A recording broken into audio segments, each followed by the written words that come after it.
Hello बच्चों, मैं आशा करता हूँ कि आप सभी स्वस्थ होंगे और अच्छे होंगे। मेरा यूट्यूब चैनल पे आपका पुनः सभी का स्वागत है।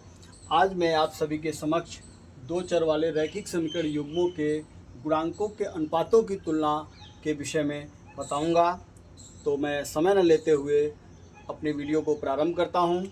जैसा कि आप सभी देख रहे हैं कि अगर दो समीकरण a1x plus b1y plus c1 बराबर 0 और a2x plus b2y plus c2 बराबर 0 के रूप में हो तो इनके गुणांकों का जो अनुपात होगा वह अगर पहली कंडीशन जो आती है वह a1 by a2 does not equal to b1 by b2, अगर आपका अनुपात दोनों समीकरणों का आता है तो उस कंडीशन में आप ग्राफीय निरूपण में जो लिखेंगे वह कर सकते हैं प्रतिच्छेद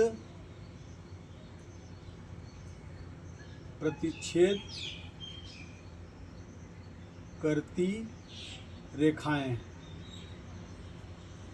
ठीक है, प्रतिच्छेद करती हुई रेखाएं हमें जो है वह प्राप्त होंगी। और बीजगणितीय निरूपण में इसमें केवल एक ही हल प्राप्त होता है, जिसे हम अद्वितीय हल भी कह सकते हैं। अद्वितीय हल होंगे। ठीक है, बीजगणितीय निरूपण में अगर इस तरह का अनुपात आता है तो उसके केवल एक ही हल निकलेंगे या अद्वितीय हल कह सकते हैं उसके हम हलों को। और इसके समीकरण के युग्म का जो प्रकार होगा वह संगत युग्म होंगे। संगत युग्म। ठीक है, इनकी रेखाएं क्या करेंगी? संगत युग्म बनाएंगी। दूसरा अनुपात का जो कंडीशन बनता है वह a1 बाई a2 बराबर b1 बाई b2 बराबर c1 बाई c2। अगर दोनों समीकरणों के जो गुणांक हैं उनका अनुपात अगर बराबर आता है तीनों में तो उस कंडीशन में ग्राफीय निरूपण जो होगा वह क्या करेगा? संपाती रेखाएं,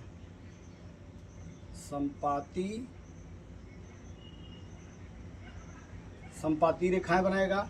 अब बीजगणितीय निरूपण में क्या होगा? अपरिमित रूप से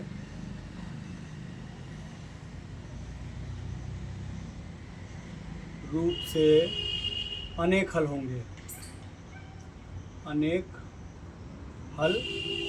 ठीक है। अब इसके बाद समीकरण युग्म के प्रकार में संगत युग्म आएगा।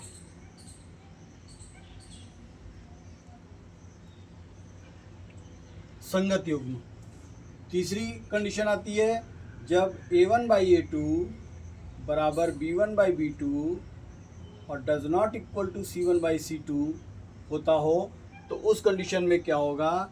समांतर रेखाएं हमें प्राप्त होंगी। ग्राफीय निरूपण में कैसी रेखाएं मिलेंगी?